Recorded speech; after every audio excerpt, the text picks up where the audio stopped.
तेरो चामल ल घिच तेरो चामल के खान्छ छैन रक्सीमा त घिच्छ चामल भने पटक्कै ल्याउँदैन त्यही खा बा खान तेरो भोकले त लाग्छ साला घरको बुढी हैन त मैले भनेको थिएँ किन के को घरको बुढी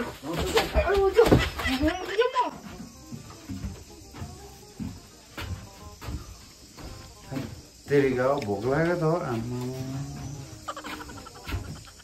सब्जी माम पकाएन ल माम त खाली सब्जी पनि त्यतिकै के भएर चाहिँ पकाने ल्याएछ मामै सानो भोक लागेको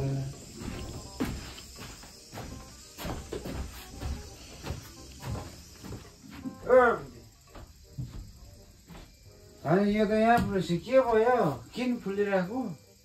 के भयो खाना बनाएको छ के भयो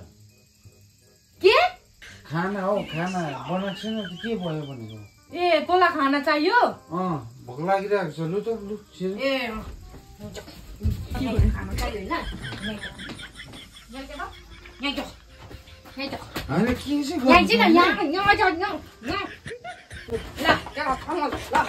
के तेरो चामल के खान्छ छैन रक्सीमा त घिच्छ चामल भने पटक्कै ल्याउँदैन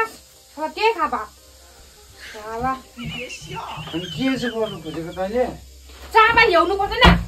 भात पकाउनुलाई चामल हुनु परेन अन्त तैँले भन्नु पर्दैन मलाई रक्सीमा त घिचेर भन्नुपर्छ रक्सीमा त घिचेर सक्छ पैसा साला भन्नु पर्दैन मलाई सौदापातहरू के हो कसो के ल्याउनु जाँदैन साला भात खोज्यो यतिखेर आएर कस्तो खालको भन्नुपर्छ मलाई मैले भन्नुपर्छ तिमीलाई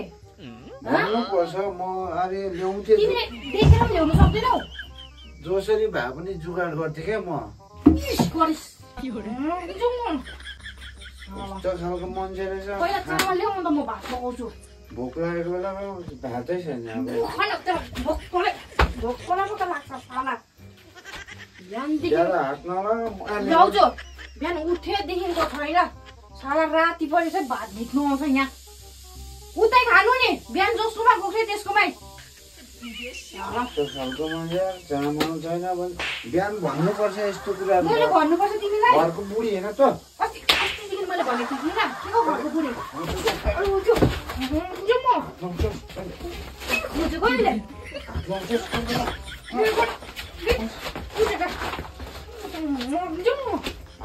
लौजु के गर्छु